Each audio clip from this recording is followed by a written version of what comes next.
Piece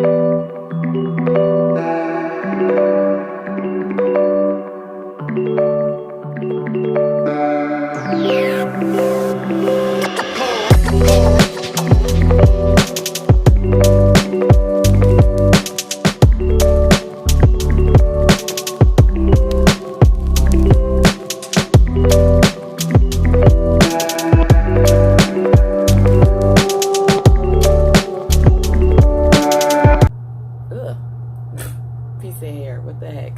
All right, hey you guys, what is up? Welcome back to the channel, family. You already know what time it is. Make sure y'all hit that subscribe button to be a part of the crew.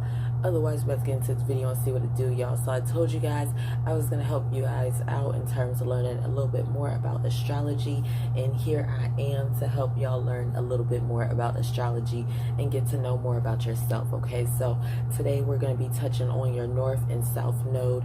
You guys see me post up about it. A couple of you guys had sent me questions asking about your north and south node, you know, giving me rundowns of your charts and things like that. I just haven't had time to get to it. I've been so busy doing other things, doing readings and just a whole bunch of other crap, as you guys have seen. So let's get into it. I'm going to help you guys out just a little bit. You're going to have to watch other videos that I'm going to end up putting out in order for you to learn more about yourself and more about your birth chart and things like that.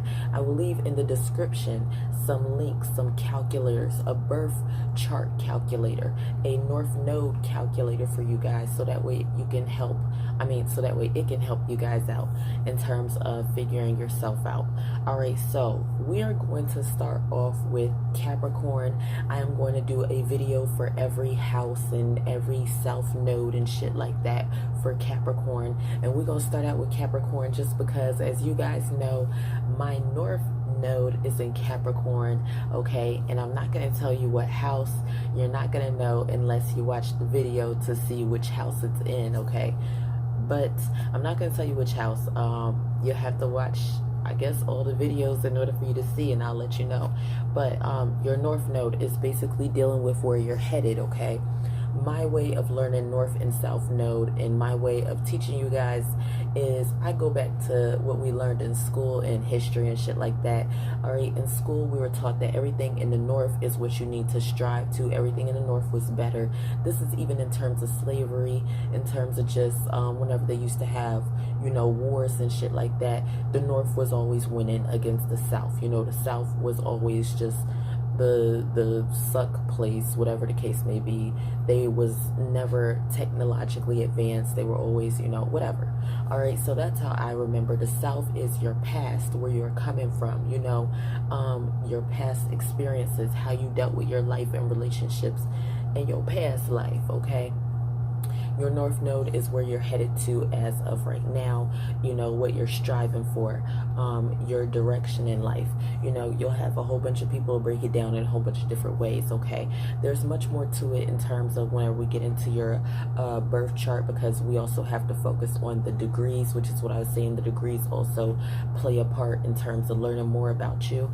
All right, so let's get into this so that way you guys can know Capricorn. All right, I'm gonna break it down. Make sure you watch. We're gonna have a video for every house.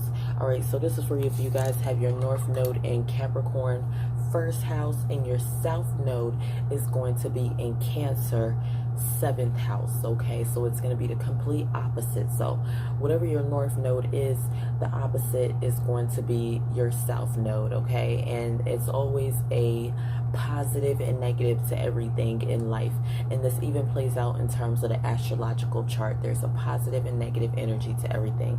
So while you're headed towards Capricorn first house type of energy, you came from Cancer 7th house type of energy, okay? So what does this mean in terms of first house? This is Aries energy. This is dealing with like Mars, your temperament, your attitude towards things, how people perceive you, okay? So basically with Capricorn in the first house, you're going to be dealing with how you respond emotionally to your relationships in the world around you, okay?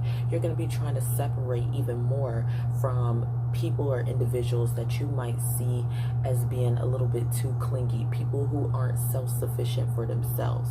You know, you're going to be stepping more into your individual self, and you're going to be separating from being too emotional. All right, you're going to be being a little bit more assertive in terms of the things that you, in terms of how you want to be perceived, in terms of how you want people to see you. All right, taking things a little bit more serious. And then we also have that you're going to be trying to take yourself more serious as well. All right, so if you have Cancer in the 7th house, this is dealing with your past. Basically, your self node is going to be Cancer in the 7th house. So this is going to be dealing with where you came from.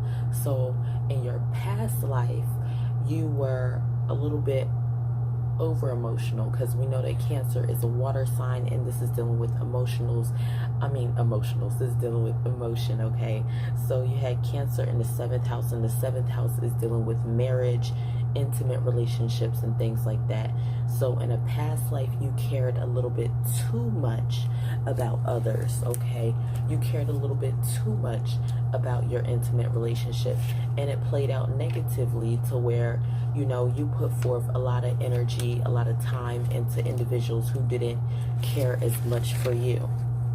All right, you put forth a lot of thought and emotion in terms of trying to make sure you maintain everybody else's happiness, and you didn't put forth enough energy into maintaining your own happiness. All right, a lot of times you might have worried too much about your relationships. A lot of times you might have worried too much about other people's emotions. So now moving forward, you ain't as worried about other people's emotions. Okay, moving forward, you're a little bit more self-centered. Moving forward, you're a little bit more, you know, I wouldn't really say self-centered, but it's like you're a little bit more aware of your time and energy. You're making sure that you don't spend it frivolously with people who don't need it, you know, basically. All right, so that is all I have for you guys for a quick breakdown of Capricorn in the 1st house. All right, next we're going to be doing Capricorn in the 2nd house. Okay, so stay tuned for that. All right, comment, like, and subscribe, and I will see you guys in the next video. Peace out.